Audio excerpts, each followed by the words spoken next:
I could have chosen any number of individuals to act as a guide through the Tudor London, but we know that Sir Thomas was an intelligent man with an eye for curiosity and an understanding of the broad sweep of history too.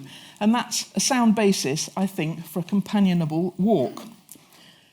I'm not a historian, so I should own up to that. I'm an environmental scientist, so some of the history I've had to get to grips with myself.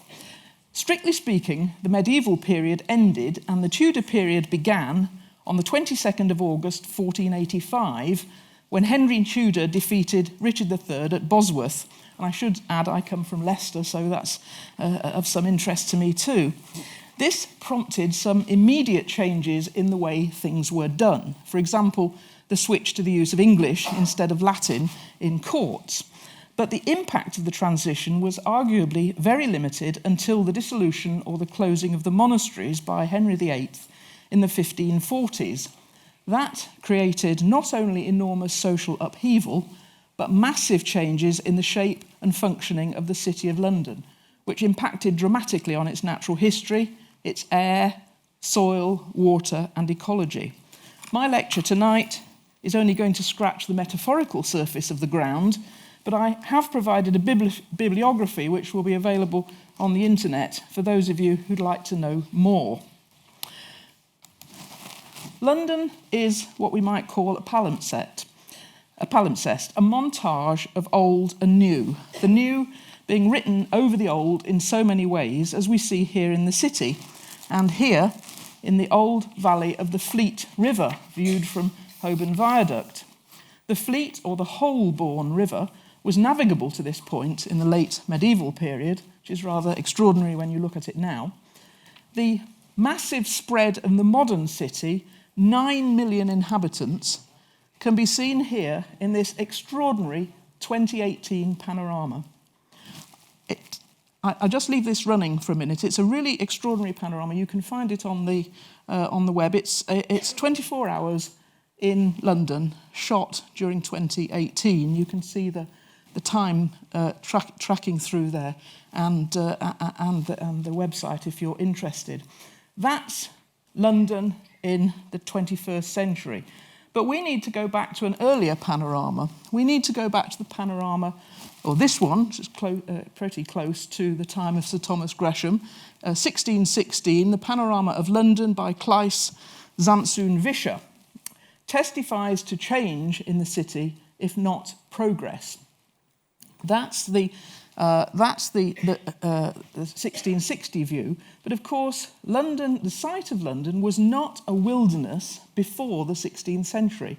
And we need to understand quite a lot more about that to grasp the environmental inheritance. The Tudor city straddled 3 low, gravelly hills: Ludgate Hill, Cornhill, and Tower Hill, and a great English river, the Thames, which you see in the image there.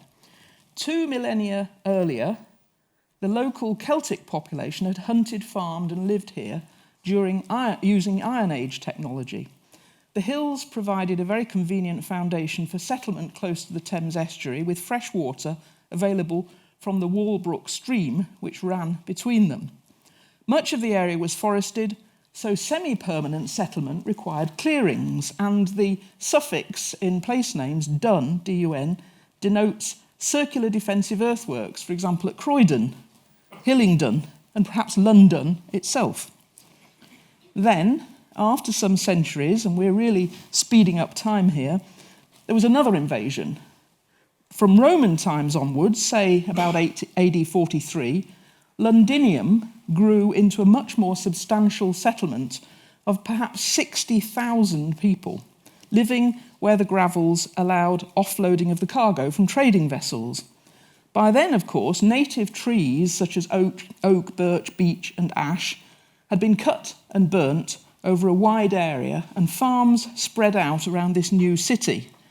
There were stone and brick buildings housing the administration, shops and offices, and a wooden bridge had replaced the shallow Thames ford between Lambeth and Westminster. However, despite the construction of a huge stone wall to repel further invaders, eventually it all became too trying for the Romans. After about AD 410, these European tax collectors and legions consequently either departed for sunnier climates, I'm horribly in my mind at the moment is Brexit, but we won't go into there, or they went native by setting up shop with the locals, and plants like rosebay willow herb, ragwort, fleabane and grass sprouted in the streets again, recolonising the rubble. The Anglo-Saxon chronicles of around AD 456 say that the Romano-British descendants were then merely squatting amongst the ruins of Londinium, whereas further up the Thames at Ludenwick, west of the River Fleet near Blackfriars, a few hundred very energetic Anglo-Saxon incomers were trading from a major port at Charing Cross. Their insubstantial timber or wattle and daub buildings were quite extensive, from north of the Strand to Oxford Street and from Covent Garden across to Trafalgar Square, built on the formerly arable land of the Roman farmers. And by the AD 600s, the Venerable Bede referred to a bustling emporium of 8,000 people. Remember, though, that in Roman times there had been 60,000 people living there. 8,000 people, along with metal, pottery, textile workshops, and a lot of money. These Saxon buildings were also likely to have been surrounded by fields and secondary forest. And further west, at Westminster, the Tyburn, the River Tyburn, flowed down from a heathland at Hampstead into the marshy Thames through two branches, with a raised wooden causeway linking the island between them to the mainland. This was a much wilder area, perhaps it still is today, Westminster, with deer, wild bulls and boar, bears, wolves and beavers, the target for hunters. And you would have been able to hear marsh birds and bitterns calling amongst the willow and the reeds. Now, we don't have time to go through all the history in huge detail, but in the 8th century, we should report that the Saxon luck ran out, and there were a series of very savage summer attacks by the Vikings, who from about 865 decided not to go home to Scandinavia at all. The Saxon king, Alfred, tried to move his commercial hub back inside the Roman walls. He'd been off somewhere on the western side. Despite those walls being in ruins, they were more defendable. And so Ludenberg, as it was then, became a border town, occupying about a quarter of the old Roman city in a grid of streets between the Walbrook and St. Paul's, and from the river north to Cheapside. Families occupied small wooden thatched huts surrounded by plots in which they gardened and kept animals, particularly pigs and sheep and goats. Much of the land within the walls remained as abandoned fields, but the dwellings gradually spread back eastwards across the fields to what would become the site of the Tower of London and Billingsgate. In about AD 1000, there was a Millennium Project, I suppose you could call it, and it saw the construction of a new timber bridge, and the Saxon port moved further downstream, initially to what became Queenhithe. So this progressively easterly move towards the deeper estuarine waters has continued till the present day. Now, unfortunately, London's history continued to be marred by violence. Despite various treaties, Viking attacks, fires, squabbles, sieges, and pitched battles which damaged the infrastructure, Olaf Haraldsson taught the Londoners a particularly sharp lesson in AD 1014 by pulling down their new bridge. The point here is that repeated rounds of building and demolition raised the land surface by a metre or more in places, with the vegetation becoming progressively more degraded and the loss of most of the large trees. Not everything was a disaster. The Saxon inhabitants were somehow persuaded to redouble their efforts under King Edward. He turned the small timber monastery on Thorney Island in the Westminster Marshes into the stone monument that is now Westminster Abbey. But he did concurrently destroy the pristine marsh environment. And one suspects today that it wouldn't have had planning permission on habitat conservation grounds. However, now, of course, we have two elements of the city: the area inside the former Roman walls and an outpost at Westminster to the west, separated by land that was not built up but retained some of its rural character. That was to be occupied in due course by smart new villas. Now, there isn't time to discuss all these coming and goings. There were hurricanes, floods, fires, and plagues and reconstructions over the following 500 years. The Normans built the Tower of London and the Guildhall, and stone, brick, and tiled houses also started to emerge amongst the highly combustible wattle and daub cottages. London Bridge was rebuilt in stone, at considerable loss of life, I should say, but the locals couldn't keep away from the carpentry, and they soon covered it with wooden shops, houses, and privies, about which we'll hear more later. The point here is London had started its journey to become the dominant city for Britain, and an area where natural environment was rather difficult to discern within the city walls. By the end of the 15th century, the city was home to about 50 to 60,000 people again, from a national total of 2.5 million, who mostly lived in small villages. London at that time, it was smallish in a world context. Beijing, Agra, Istanbul, and others are thought to be much larger cities at this time, but it was 4 times the size of Norwich and much bigger than York, Bristol, Salisbury, or Exeter. And it had begun to spread outside the Roman walls. Now, I just show you this cross-section, a geological cross-section. It's the only geology you're going to see, but I just want to draw your attention to these layers of rock underneath the city. This is near the Blackwall Tunnel, but right at the top you see the extent of the made ground, and it is very, very significant. Huge thickness of what today we would call the Anthropocene period. Ground made up of rubble of buildings and so on. Not perhaps a very fruitful geological substrate for the growth of plants.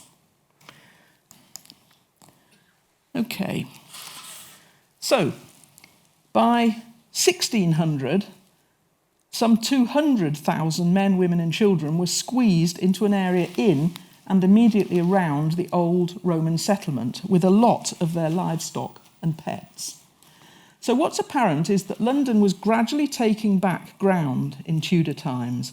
And my map, or the map I'll show you in a second, summarises this pattern. Here we see a map of London apparently in about 1370, with some later editions. The problem here with this Goth map is that we can't see very much on it. It's London, that area in the middle, is clearly not a very accurate depiction. This one's a little better. London in 1390, drawn by Matthew Paris, monk and cartographer. And in the middle there, you can see St Paul's Cathedral and one or two other churches and the river at the back there, and some gates in the wall, Bishopsgate, various other ones labelled along the bottom there, Ludgate and so on. So we'll come back to those gates in a minute. Here we see an image in the right sort of period of the River Thames, and what appears to be a detailed representation of part of London. It's the Tower of London, in fact. But what we have here, of course, is, and this is a point we'll come back to repeatedly, is it's very difficult to see here anything about the natural environment. Very few clues. We see the tower in detail, we see the embanked River Thames, but the only vegetation we can see on this image is the rather uniform green of what we might assume to be grass on the slopes. Now, there is, of course, at this period, a leap forward in Tudor cartography.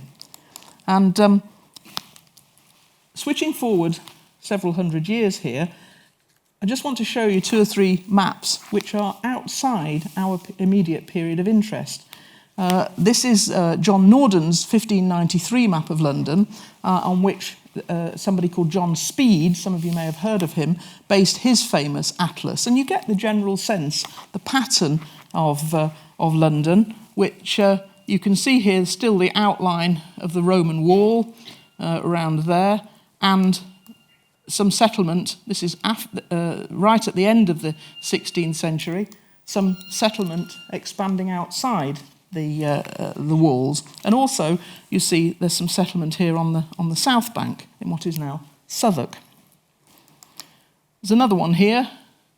Again, this is a little bit later, shows you the advances in cartography. City of London by Cornelius Dankertz. And there's another one here, famous map by Wenceslas Holler. This one, of course, and some of the others too, they do again show the distinction between the built-up area and the fields beyond. But the evidence of natural vegetation, wildlife, or other environmental matters is very sparse. And of course, the other thing that happens is that one cartographer drew on the work of another, an earlier one. So you often get inconsistencies in what appears to be the date and growth of the city. John Speed's map was copied from John Norden's map, and Christopher Saxton's map, which I haven't got here, of Christopher Saxton's atlas, for example. But Speed's map nevertheless shows villages such as Islington, Kentish Town, Hampstead, and the park at what was called Marybone. But it's very weak. They're all very weak on topography. The Holler map, this one, does, though, if you look very carefully, show you, and this is much later, of course, you can see in some of these squares, you can see, just about see, formal garden patterns starting to emerge. We'll come back to those in a little later. As the city grew, there was a drift, of course, in the areas beyond the city boundary, or the built-up area, from arable cultivation to livestock, from corn to pasture, around the Tudor suburbs of places like Stepney, Haringey, Hackney, Knightsbridge and Bromley. Perhaps, of course, the climate was becoming a little colder and wetter. And there were still some ancient woodlands, but despite some legal protection, those were being nibbled away by the gathering of firewood and the grazing of animals. Some suburban areas were being developed as brick fields and lime kilns, for example, in Whitechapel and in Spitalfields, because that was more lucrative than farming. And the associated fumes and the removal of topsoil are lampooned in 19th century images. I beg your pardon, in the wrong order. This is a 19th century image, which people may be familiar with. It shows London going out of town, or the March of Bricks and Mortar, published in the 19th century. You can see here the bricks spewing out into new building and the haystacks running away. It would have been just the same in Tudor times. Let me just go back.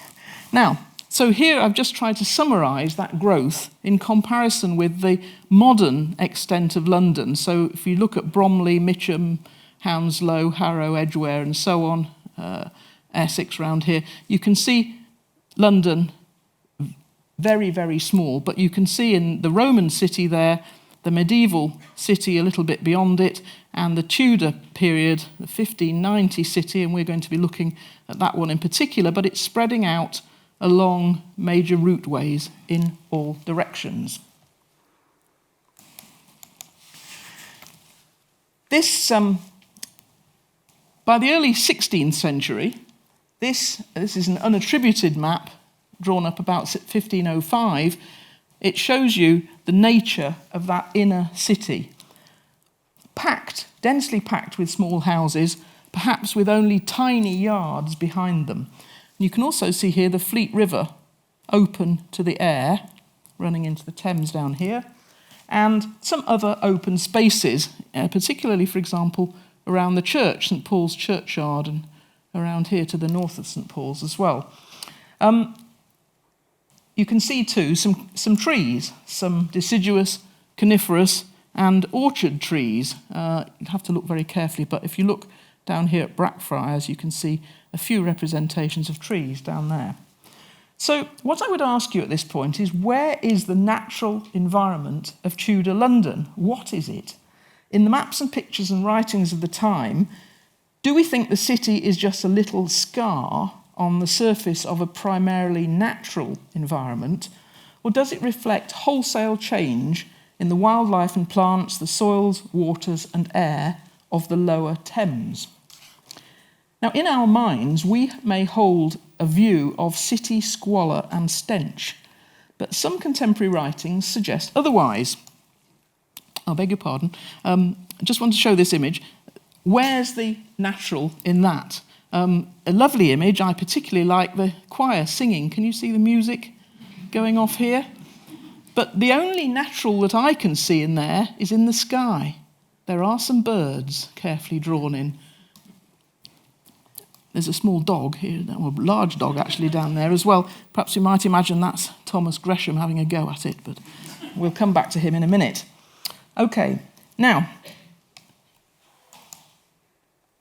got a few quotes up here. Domenico Mancini, these are all slightly before the period we're interested in, actually, a particular period we're interested in. But Mancini was a Parisian scholar who visited London in 1482, and he described it, as it says here, as a royal city. And another writer said it was the sovereign of cities, the flower, the spelling is theirs, not mine, the flower of cities, seemliest in sight. And somebody else there, Vaclav Šasek, said elegant gardens planted with various trees and flowers which are not found in other countries. We have suggestions from the very famous topographer John Stowe there in his survey of London, again, a little bit after our period of interest with Sir Thomas Gresham, writing about the Thames and saying there were snow-white swans fishing for needful meat in the Thames. George Turberville, a little bit earlier, in our period, in fact, of interest, the silver streaming Thames, whose rutty bank, the which his river hems, was painted all with variable flowers. And Thomas Platter, the banks of this river are wooded and gay with pleasant hamlets and homesteads. He was talking a bit about the bit downstream, actually, there. And there's another one here. Now, this one's interesting because this one from a Venetian visitor who should, of course, have had a good knowledge of the water environment, describing London as pleasant and delightful, but also, he says, the streets were so badly paved that they get wet at the slightest quantity of water, and there's a vast amount of evil-smelling mud, which doesn't disappear quickly, but lasts a long time, in fact, nearly the whole year round. Actually, I just wondered if it was, as I came here today, it might have been somewhat similar. So, stinking mud was not the only environmental problem emerging in Tudor London, as we'll see when we start our walk around the city. But before we sally forth, I'll just retell a little anecdote. In 1635, Thomas Parr, who was a labourer from Shropshire, he was said to be 152 years old, and he was presented to the king. And a few weeks later, he's brought from Shropshire to London, a few weeks later, he was Old Parr, he was known as, he was dead. Apparently, not because of his great antiquity, but in the opinion of a set of learned doctors, including William Harvey, who's pioneer of the blood circulation, he was dead because of a change in the non-naturals, and specifically London's air. Now, according to Harvey, Parr was a very robust and muscular man who had worked as a labourer until he was 130, and, wait for this, maintaining an active sex life until he was over 100. The poor London air had done for him. So Harvey's view was that a city whose grand characteristic, and I'm quoting here, is an immense concourse of men and animals where ditches abound and filth and offal lie scattered about, to say nothing of the smoke engendered by the general use of sulphurous coal as a fuel, had suffocated him. Now, just lest you think that this is a minor, imaginary thing, Parr is actually buried with Chaucer, alongside Chaucer and later Dickens and other eminent people in Poets' Corner in the south transept of Westminster Abbey. I don't know whether he was 152. I think that's a bit unlikely, but the story clearly illustrates the problems with the air of London. Now, let's turn to Sir Thomas Gresham. I want to take you on a journey through some of the city's different areas. In Christmas 1559, this man, who was the financier for Queen Elizabeth I and other earlier sovereigns, had been knighted for his services. But the following autumn, he fell off his horse while riding in Antwerp and broke his leg. And that leg troubled him for the rest of his life and made walking rather difficult, despite the ministrations of a doctor who managed apparently to extract some of the bone fragments. I don't know how that was done. It sounds really painful. But with that calamity still to come, let's imagine the newly ennobled Sir Thomas striding through London in the summer of 1560, perhaps reflecting on a number of things, perhaps reflecting on his hurried journey back to London to offer support to the recently enthroned Queen Elizabeth, reflecting on his long-suffering wife Anne, who was planning their new townhouse in Bishopsgate, and, unknown perhaps to her, his other wife and illegitimate child in Antwerp. So he clearly had a lot to mull over. It's worth noting too, in the context of walking, that Thomas had something of a shoe fetish. He typically had 4 to 6 bespoke pairs made every year, and in one year he ordered 5 pairs for himself and 31 pairs for his employees, and got a discount for ordering in bulk. Again, some of you will know that a new biography of Sir Thomas will shortly be published by John Guy, and some of you will be aware. I have seen the proofs, and it is a very good read. Right, so to help us follow his journey, I'm going to call on the so-called Agas map, particularly. This is the earliest detailed map of the City of London, of which just 3 engraved printing plates survive. These are the copper plate maps of the late 1550s, one plate of which is here in the collection at this museum. Its derivative was originally printed from 8 wood blocks and shows the city sometime between 1561 and 1571. You can find an excellent website, and I really would recommend this. It's run for some reason unknown by the University of Victoria in Canada, but it allows you to move around through the city on the Agas map and look in more detail at the different streets and buildings. And this map, this is a montage of all 8 sheets, but this map also tells us a lot about the natural environment of the city. So, Thomas is going to start his walk in Bishopsgate, close to where his new house was to be built in a few years' time, and he's going to head out beyond the city walls to Moorfield and Shoreditch. He doesn't yet imagine his grand house, but it would be splendid.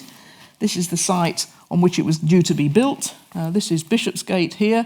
Here's the Bishopsgate going up towards Shoreditch, north, and his house would be somewhere in here. It doesn't look like this. The house that was built doesn't actually look like this, so we assume this is a little sketch plan just before it was built.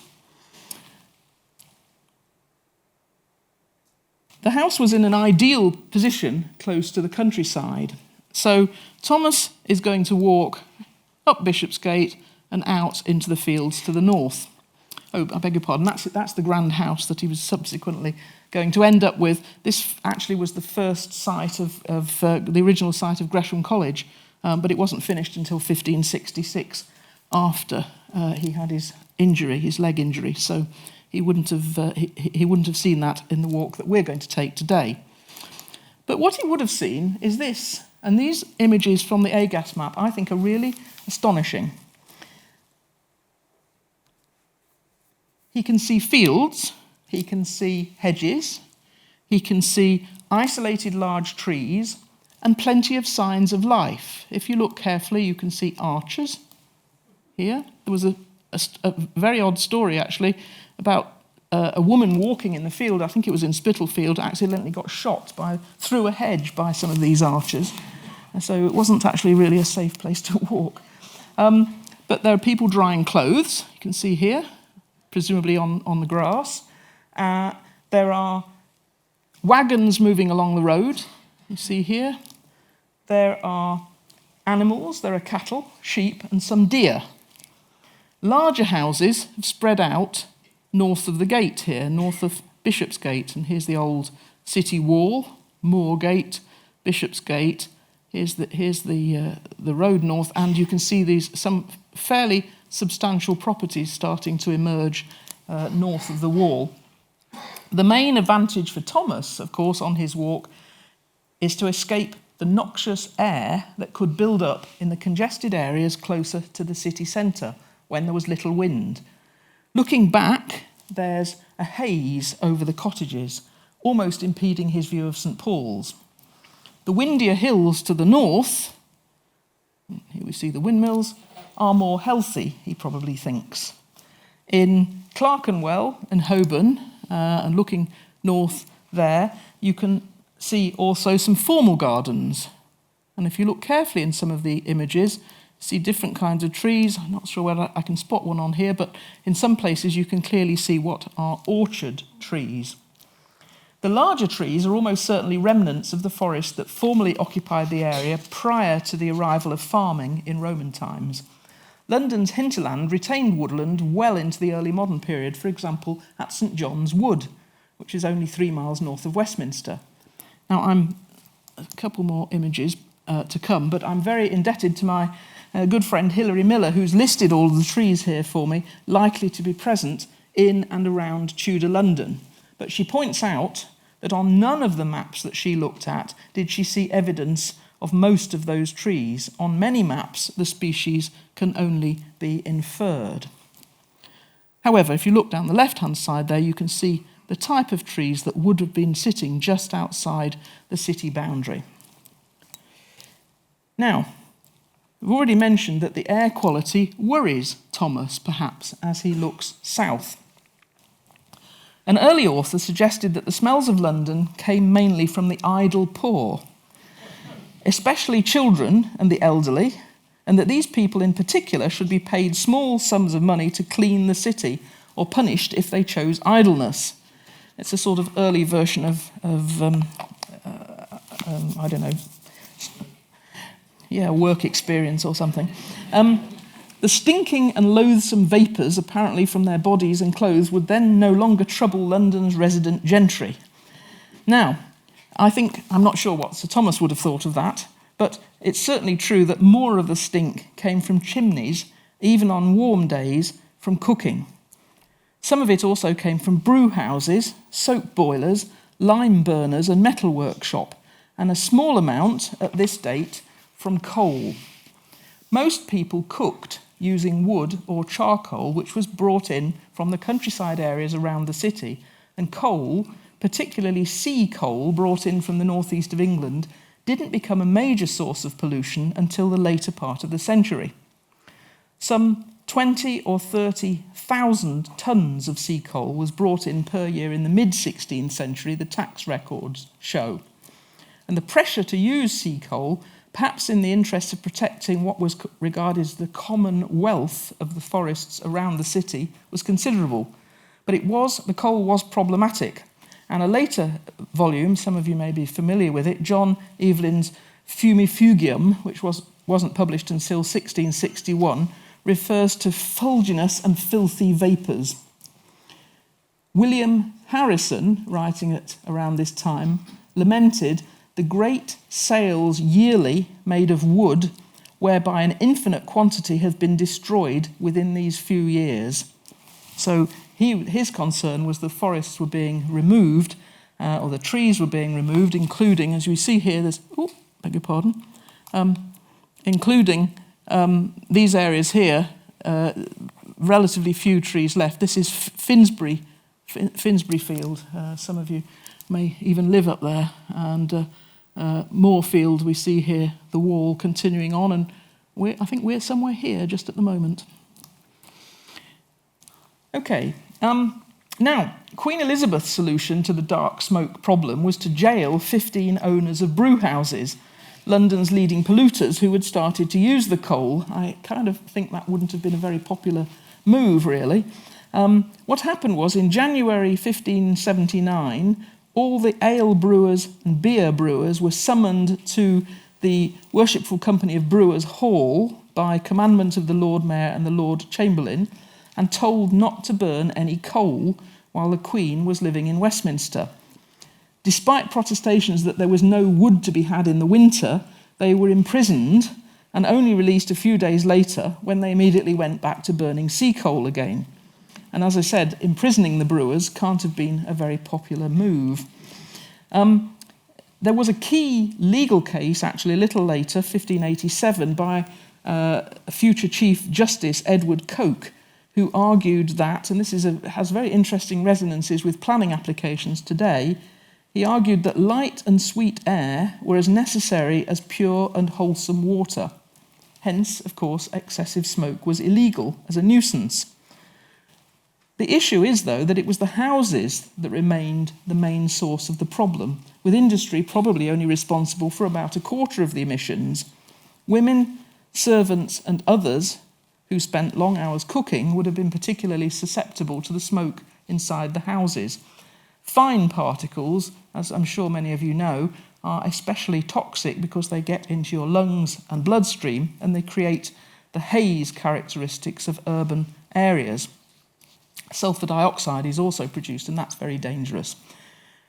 Oddly, there has been research on air pollution, and a group of researchers have estimated air pollution characteristics from 1125 through into the future, suggesting that by the end of the 16th century, sulfur dioxide, nitrogen dioxide, and PM10, that's slightly coarser particulates, were all dangerously high in the city, especially sulfur dioxide.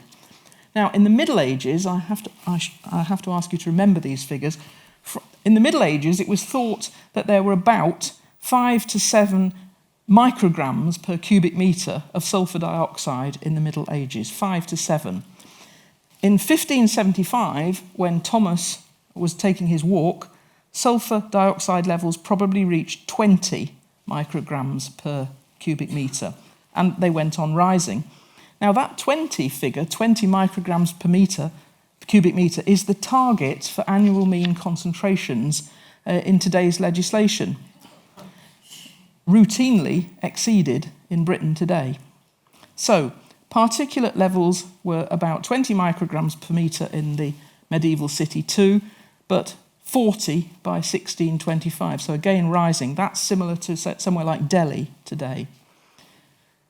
Western areas, and by Western areas we don't mean the far west, we mean Western areas, I suppose, still within the city wall, would have been cleaner because of the prevailing winds, but there were smogs occasionally even then. So, that's a little bit about air pollution. Now, Thomas is now going to walk back down, retracing his steps into the city, heading south for London Bridge. He's going to take a boat to Westminster. But before that, he's going to walk back through areas of the city that are much less salubrious. These closely packed buildings had already created some hydrological changes. By 1543, some streets were required to be paved, but a lot were not. The big problem was domestic rubbish. Even from medieval times, there had been laws forbidding people to throw rubbish into the yards and streets, things like rotting fish, meat, and vegetables. So, of course, we know that that is exactly what they did. Suburbs needed to be kept clear of mud and urine, according to Erasmus, and kept in better order to avoid epidemic diseases. There were animal wastes from animals being walked to market, and there were horses also a problem. Now, some researchers have claimed that the ground in the city was not nearly as dirty as might be thought. Complaints arose mainly from breaches of the law, and they say, these researchers, that cleanliness was assumed to be important, not least because the smell of these rotting materials was thought to cause illnesses. They also say that commercially, muck and household ash was being sold as a soil improver to market gardeners outside the city and hence removed from the areas around the houses. However, and in addition, there were paid scavengers from 1528, a little before our time, before Thomas Gresham's walk. There were official carts marked with the sign of a sword and a dong fork. And there were plenty of animal scavengers too. There were dogs, kites, and pigs, for example, roaming around in the streets. However, other researchers have noted that there are so many repetitions of the nuisance complaints that they were very likely to reflect a significant problem. Early Tudor cities were very dirty places by modern European standards. I just put this in to show you a little close-up from this wonderful Agas map. This is the site where Gresham College is based today in Holborn, and you can see the courtyard. This is likely to be a representation of the existing building, in fact. But you can see here Fetter Lane and gardens and so on behind it, Chancery Lane, wooded gardens. Here's Holborn, and interesting here, a formal garden, a knot garden. We'll come back to those in a second. Now, the packed streets, this is a wonderful picture of Cheapsides. We've had the animals in Cheapside. There were also times when I imagine it was cleaned up. This is a procession along Cheapside of Edward VI going to his coronation, looking across the river south towards Southwark. And you can see open fields beyond the substantial trees of Southwark and the single line of houses there. But here you can see Cheapside, and there's a yard over here. And if you look at another representation of this, you can see down here in the bigger printed version the small houses without any gardens for the most part.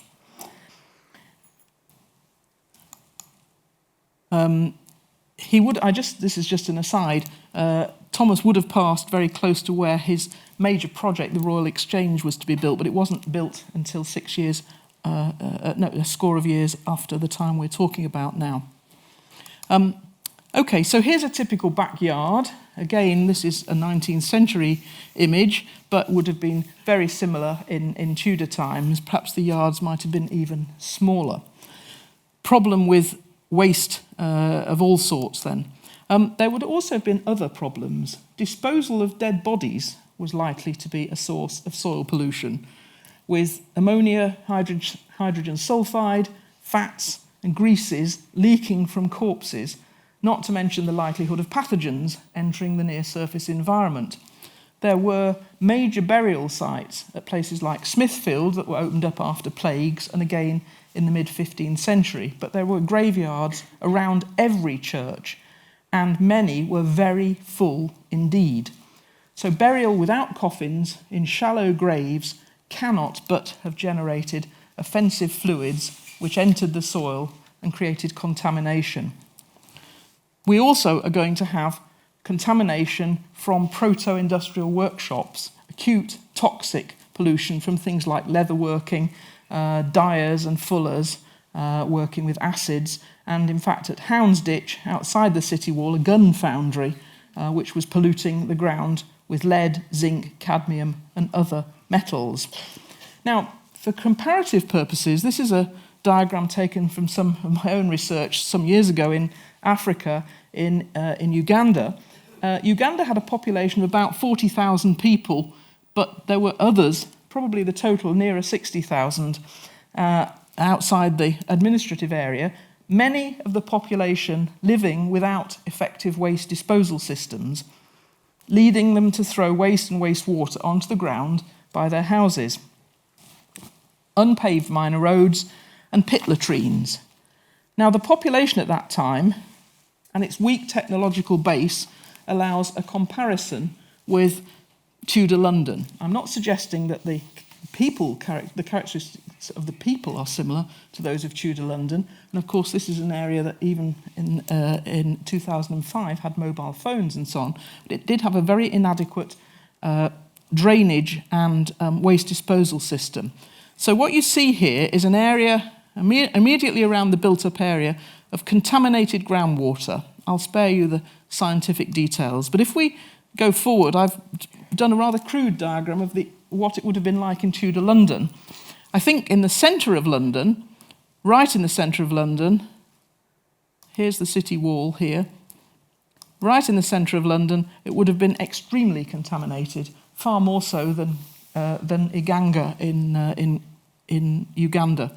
But it would have been ground contaminated with all sorts of toxic and toxic contaminants leaking into the river and a small area on the south bank as well. So this sort of penumbra, if you like, stretching down but not quite reaching Westminster. And then beyond that, reasonably safe. Of course, the implications of that for water supply have to be considered.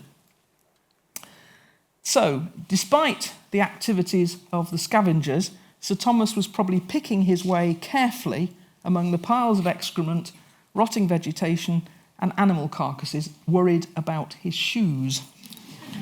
Now,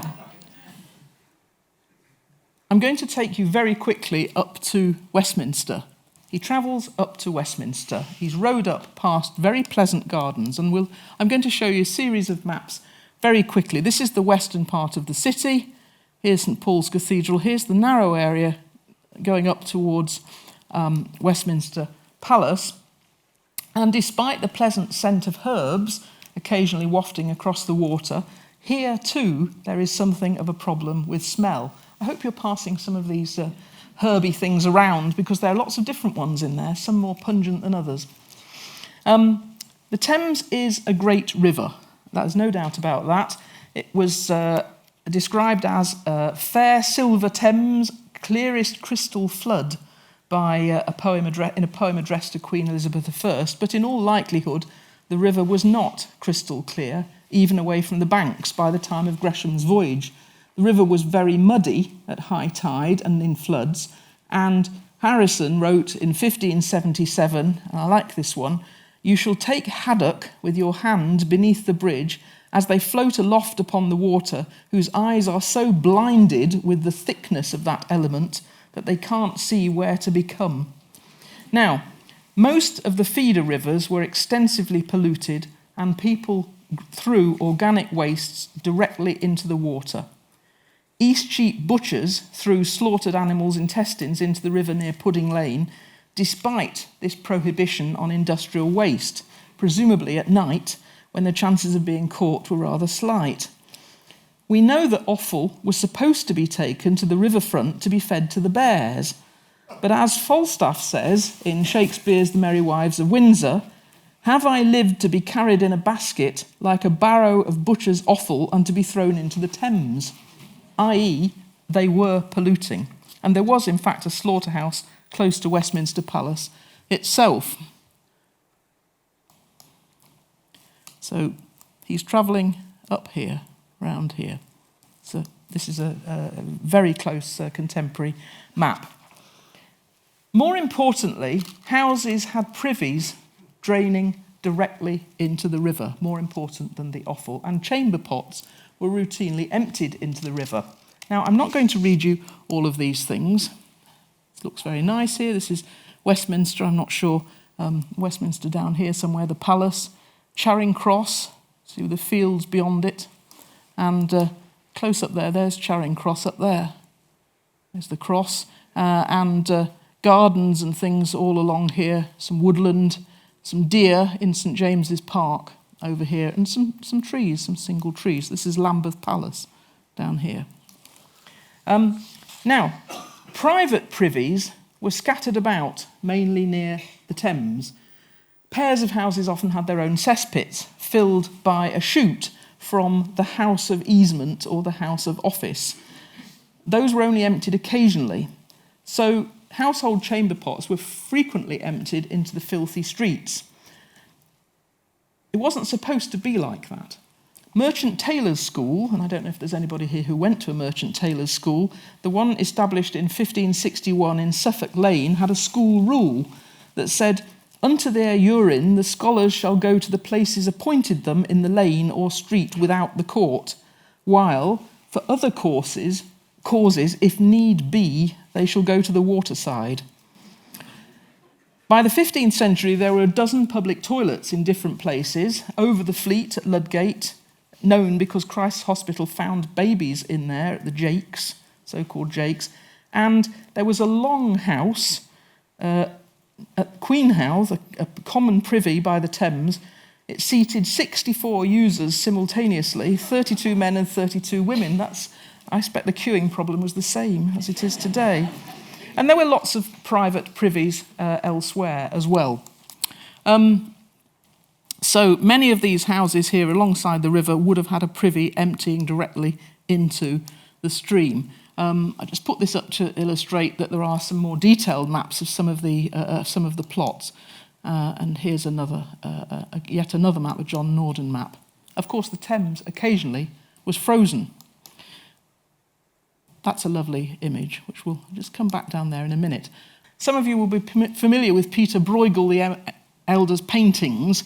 This one is called Netherlandish Proverbs. And if you look really closely, zoom in onto it. You see the river here, down here. Here's the river. If you zoom in very carefully and look very carefully, you will see here exactly what I was talking about. This is a wonderful proverb. It's the equivalent of cut from the same cloth, you know. Okay, and we also know that, the flushable toilet had yet to be invented, of course. However, we also know that there were problems with the fish. Lots of controlled fishing on the Thames, and from the 1300s onwards, they had been concerned about illicit fishing with net mesh that was too small, rather like today. Okay, so problems with the water. There's another picture of one of the sketches informing one of those earlier diagrams.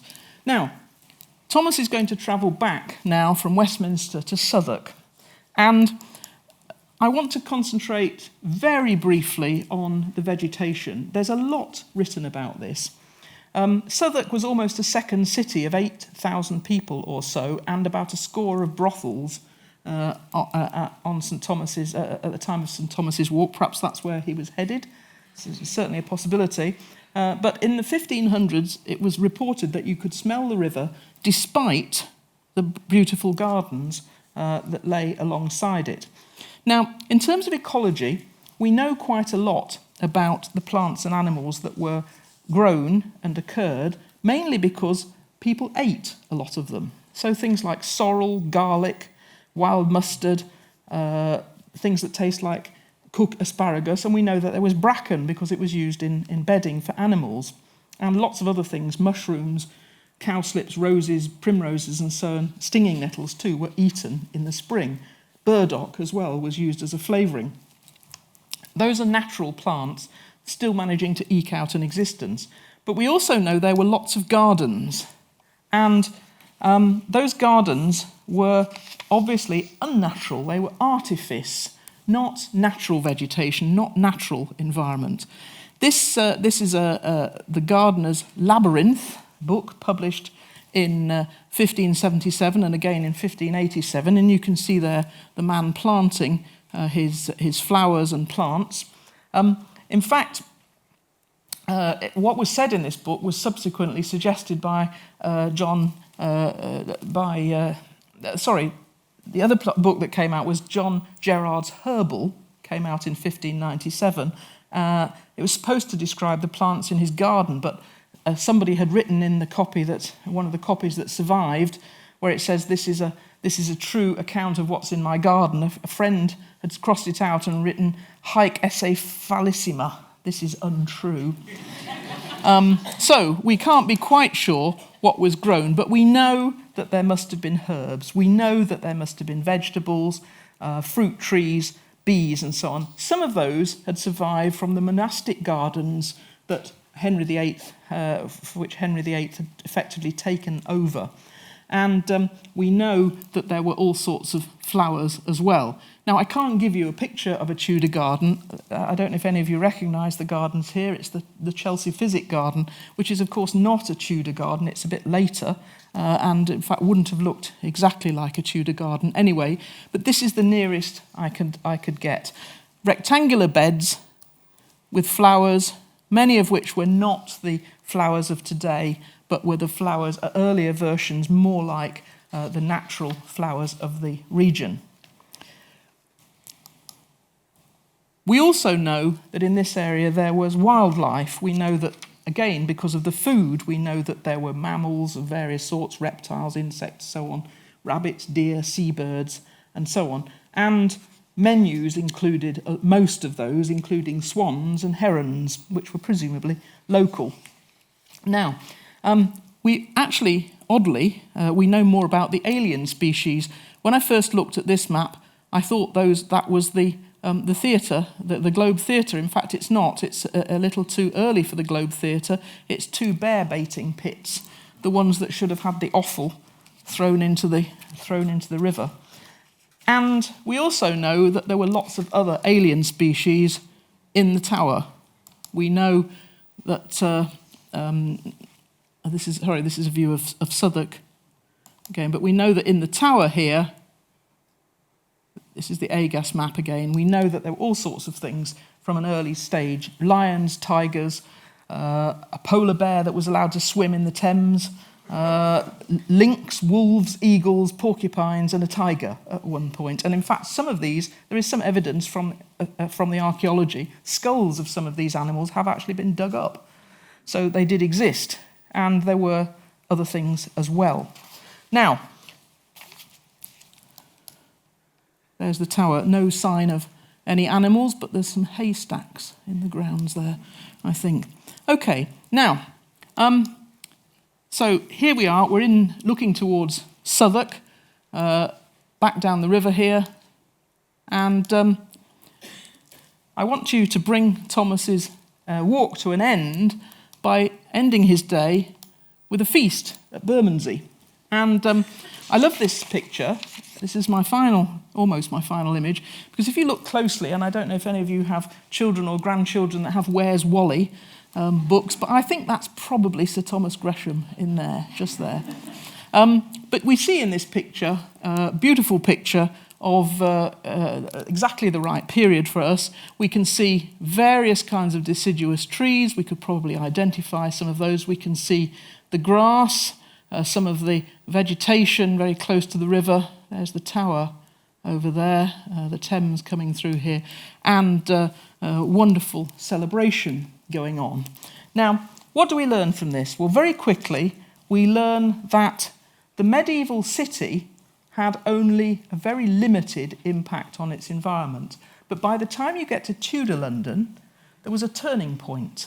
The size of the city had expanded beyond a critical point, probably around 100,000 people, when the rate of expansion was outstripping the ability of the technology to deal with the problems. And so we had problems with air, with water, with soil, and to a certain extent with ecology, although the ecology would change more dramatically later on. Of course, the other thing that would change dramatically later on was this. These 2 pictures are both in the museum here. By 1666, the very large proportion of the area that I've been describing, giving you some insights into its history, are wiped out. And here's the area destroyed by the fire. St Paul's Cathedral there, London Bridge there, and Southwark that we were in down here escaped.